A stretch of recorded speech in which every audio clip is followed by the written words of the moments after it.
the journey of spiritual awakening. Spiritual awakening is not a one-size-fits-all experience. It is a deeply personal, often unpredictable journey, one that unfolds in its own time, in its own way, for each individual. Rather than a straight path with clear steps, imagine it more like a DNA spiral, winding, layered, and ever-evolving. Some move through it gradually, others experience sudden shifts. Some revisit old stages, while others leap ahead. And that's perfectly okay. What makes this journey so profound is that, while every path is unique, there are shared stages, milestones of inner growth and transformation that many of us encounter. These stages don't always follow a fixed order, but they reveal a deeper truth about our nature and our connection to something greater. Spiritual awakening is not about becoming someone else. It's about remembering who you truly are beneath the conditioning, the ego, and the noise of the world.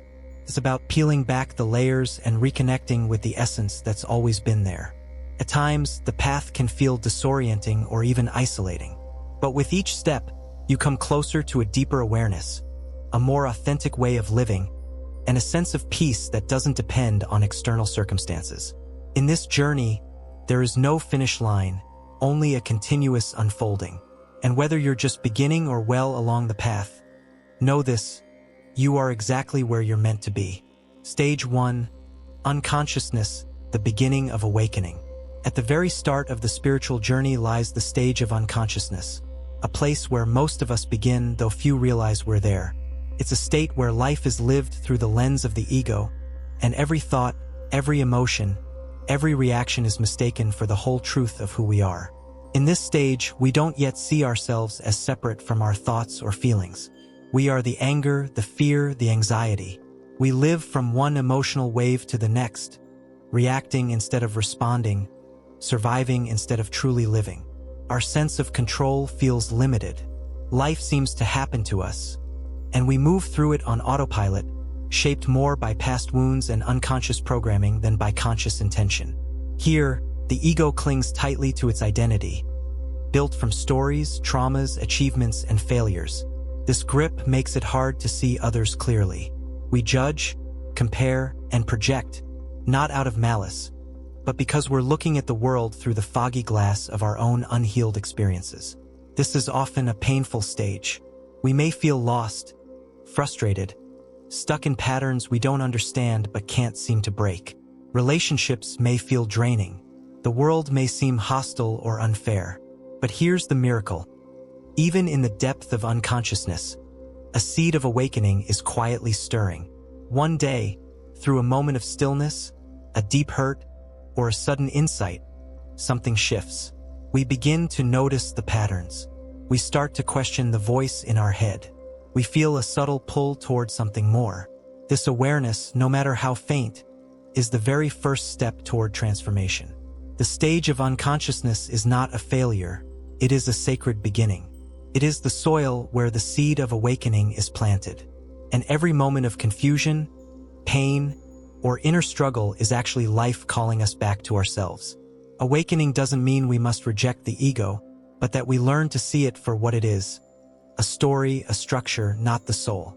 As we become aware of this truth, a space begins to open between who we think we are and who we truly are. This is where the journey begins.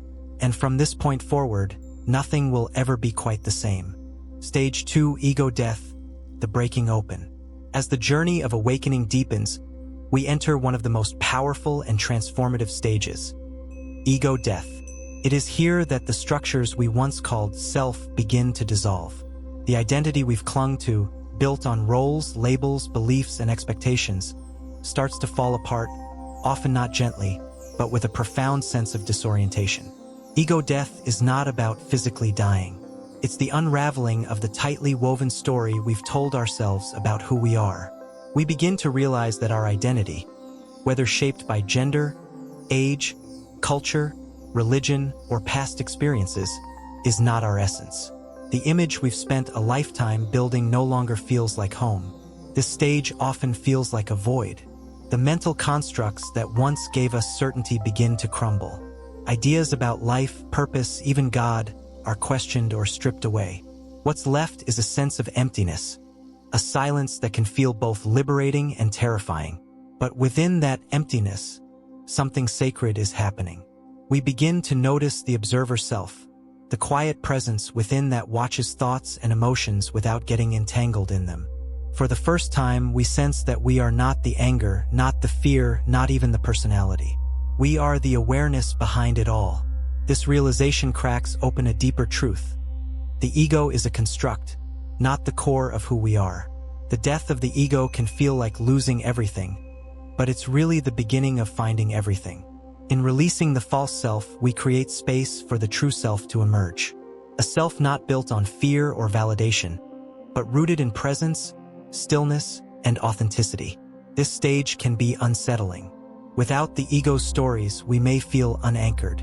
But it is in this spaciousness that we begin to see. We see how our pain was shaped by illusion. We see how we've lived in reaction to old programming.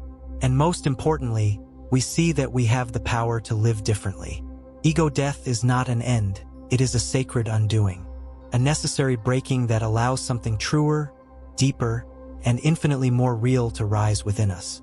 The path forward is not always clear, but what's emerging is clarity itself. This is the moment when we stop chasing who we think we should be, and begin remembering who we truly are. Stage 3. The search of a soul's deep calling. After the crumbling of the ego, a quiet but powerful longing begins to stir within. It's not a desire for success or recognition. It's something deeper, more sacred. This is the search, a stage marked not by chaos, but by curiosity, not by confusion, but by a hunger for truth. In this phase, we begin to ask the questions we once ignored. Who am I really? Why was I born? What is the meaning of life? What is God? And how do I connect with something greater than myself? These questions don't arise from the intellect alone. They come from the soul, from the part of us that knows there's more, even if we can't name it yet. The search is not about finding quick answers, but about being willing to walk into mystery with an open heart. During this stage, we often turn to spiritual books, teachers, videos, or practices that resonate with something unspoken inside us. Not everything we encounter will feel true, and that's part of the process, learning to feel what aligns and what doesn't. It's a time of exploration, trial, and intuitive growth.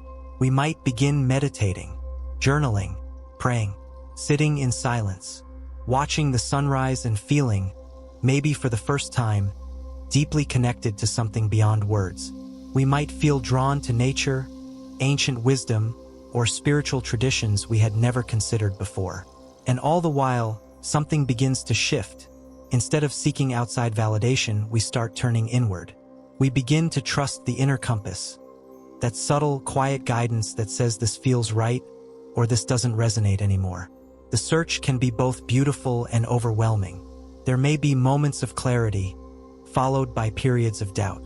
But this is natural. The journey is not a straight line. It spirals, deepens, circles back, and every step, even the uncertain ones, leads us closer to our truth. More than anything, this stage is a remembering, a homecoming to the wisdom that's always lived within us. It's a phase filled with insight, but also humility. The more we learn, the more we realize how vast the mystery is, and how beautiful it is to live within it. The search is not the destination, but it is a sacred pilgrimage, one that awakens the heart, expands the mind, and prepares the soul for what comes next. Stage 4. The emergence of the authentic self, returning to who you truly are. After the searching, the questioning, and the quiet unraveling of old illusions, something extraordinary begins to happen. It's not loud, it's not dramatic, but it is profound. You begin to feel a shift, not in the world outside you, but in the very core of who you are. This is the emergence of the authentic self. In this stage, the masks we've worn for so long, to fit in, to be loved, to feel safe, begin to fall away. Pretending becomes exhausting. Living for others, performing, conforming, it all feels increasingly out of alignment. And though this may feel uncomfortable at first, it's also deeply liberating. We begin to remember who we were before the world told us who to be. Our essence, raw, real, and untamed, starts to rise, like the innocence of childhood before the noise of expectation set in. This is not about becoming someone new. It's about coming home to someone we've always been. As this authentic self begins to shine through, everything misaligned with it starts to feel unbearable. Relationships built on pretense lose their grip. Careers that once seemed desirable begin to feel hollow. We can no longer tolerate being who we are not. The voice within, the one we silenced for years, starts to speak louder, and we finally have the courage to listen. This stage often comes with big shifts. Jobs are left, relationships end or transform, environments change. But these endings are not failures, they are sacred clearings, making space for a life that truly reflects who we are now becoming. Internally, deep emotions may rise. Old wounds resurface, not to haunt us, but to be healed and released. It's a kind of emotional detox, a necessary cleansing of what no longer belongs. Physically, too, we may feel unusual symptoms, heightened sensitivity, vivid dreams, bursts of intuition. These are signs that your entire being is recalibrating to a higher truth. You're not falling apart, you're unfolding. The emergence of the authentic self is both a homecoming and a rebirth. It's tender, raw, powerful, and completely sacred. And though this stage may feel uncertain at times, know this: the more you honor your truth, the more the universe responds in kind. This is where alignment begins. This is where your real life, your true life, begins to take form. Stage 5. A life of alignment, living from the soul. This is the stage where all the pieces, the shedding, the searching, the healing, begin to weave together into something beautifully whole. You're no longer just awakening, you're embodying. You're not chasing truth, you're living it. This is a life of alignment.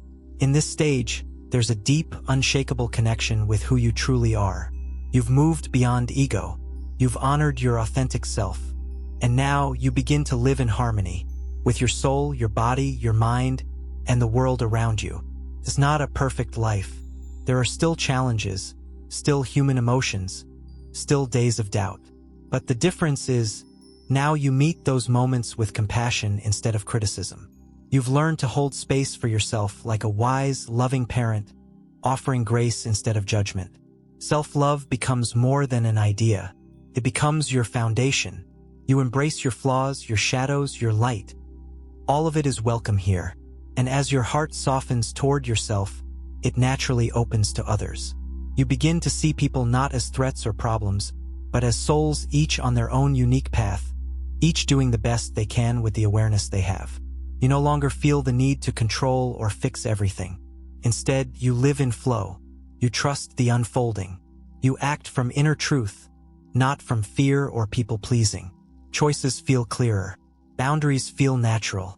Peace becomes your baseline, and this alignment extends far beyond your inner world. You feel deeply connected to nature, to the trees, the sky, the rivers, even the stillness in a quiet room. The sacredness of life becomes visible everywhere. You realize you are not separate from the world, you are part of it. Every breath, every moment, is infused with meaning. Even the darker parts of life, pain, loss, uncertainty, are no longer things to resist, but aspects to understand. You begin to see the beauty even in sorrow, the lessons hidden in discomfort. You no longer seek only the light, but embrace the wholeness of the human experience. A life of alignment is not a destination. It's a state of being, one rooted in awareness, compassion, truth, and connection. It is here, in this grounded presence, that you finally come to rest. Not because everything is perfect, but because you are finally living in harmony with your soul.